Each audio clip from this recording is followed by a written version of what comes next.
If I could comment to that. Please. The reason we stated paid or unpaid is because we recognize some of the existing internships are paid for reasons I had stated. And I feel like I have to let everybody know also, I did my internship with the state of California, and I wasn't paid for that. I lived in Sacramento, though, so I didn't have to commute. And that was Sac State, though. Supervisor Colfax. Well, Where'd you do yours? I did not do an intern.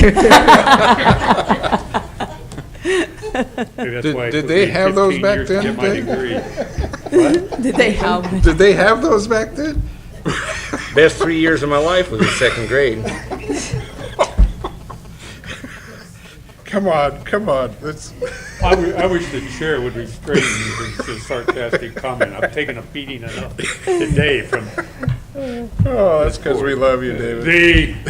I think to promote education and employment within the county of Mendocino is a laudable objective.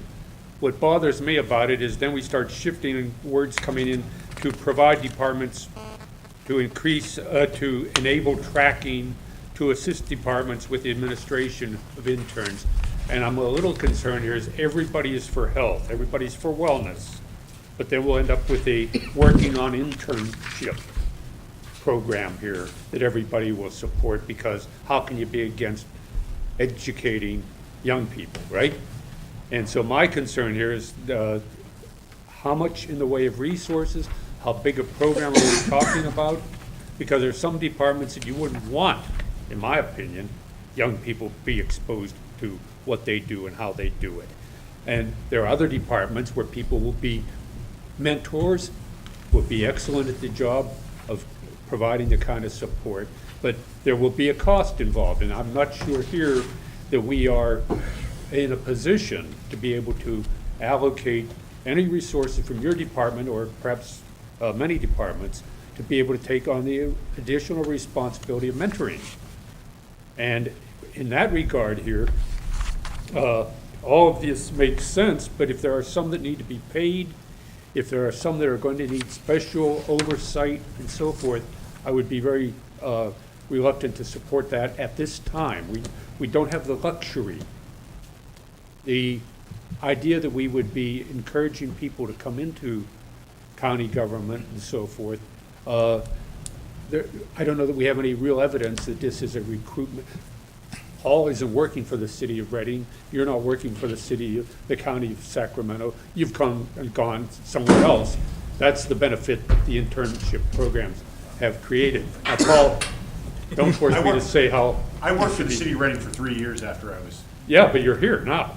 Well, I mean, You should have stayed there if you're, Anyhow, the only point I would be making is whether or not we have the resources to devote yet another line of involvement at the department level. We hear about people being overextended, speed ups, and so forth.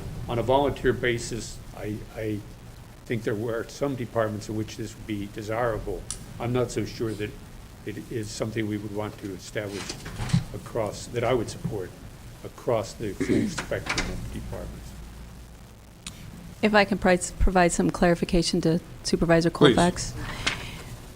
As I stated in the beginning, Mendocino County departments already use interns. We have no means of knowing who they are.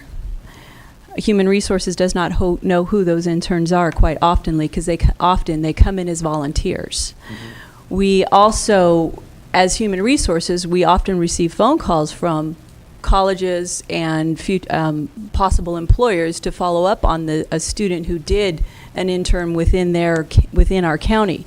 We don't know who they are.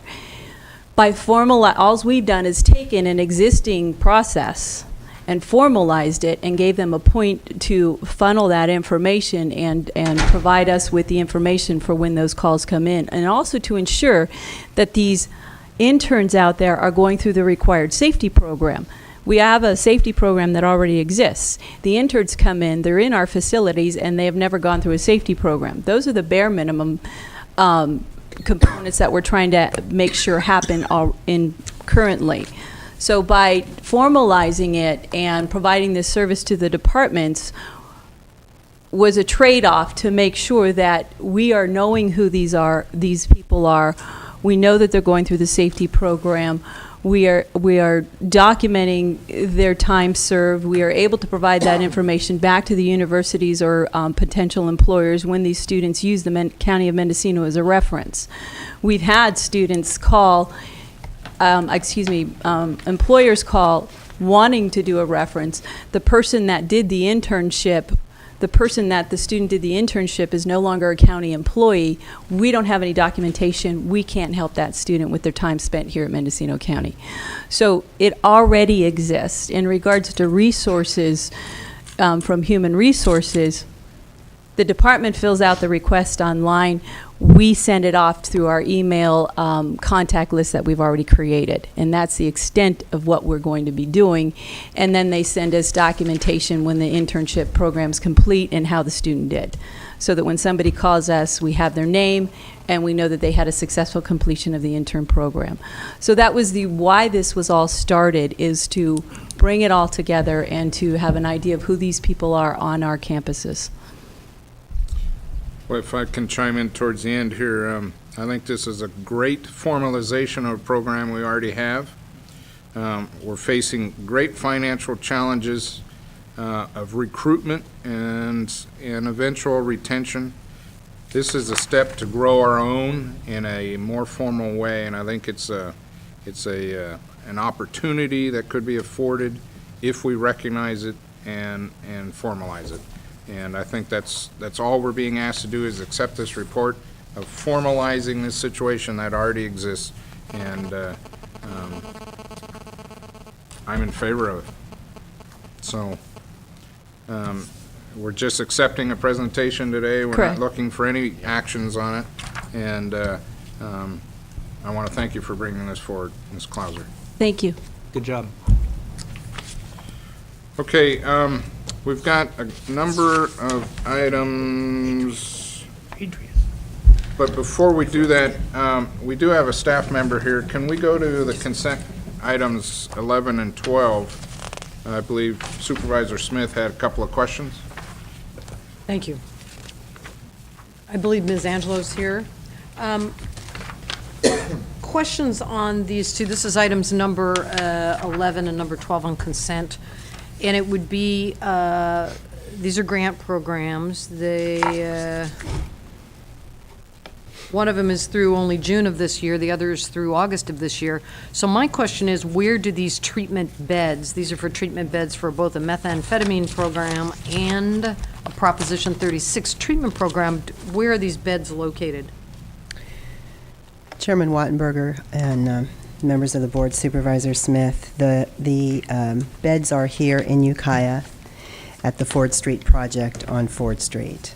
So are there any provisions for methamphetamine treatment programs on the coast? Do we have any beds that are located there, or for the Prop 36 program? As of today, these are the beds that we pay for within this county for all residents in this county to have access. There are no beds that provide these services on the coast. However, coastal residents have access to these beds, and we actually transport coastal residents from the coast to the Fort Street project if they need these beds.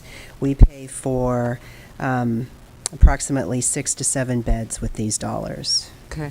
Is there any plan after, I assume that there are other grants possibly already in the pipeline that would take us past the August 14th date and the June 30th date? Are there any plans to secure any beds so we could, once again, focus on this regionalization concept and actually have services in the communities where people reside?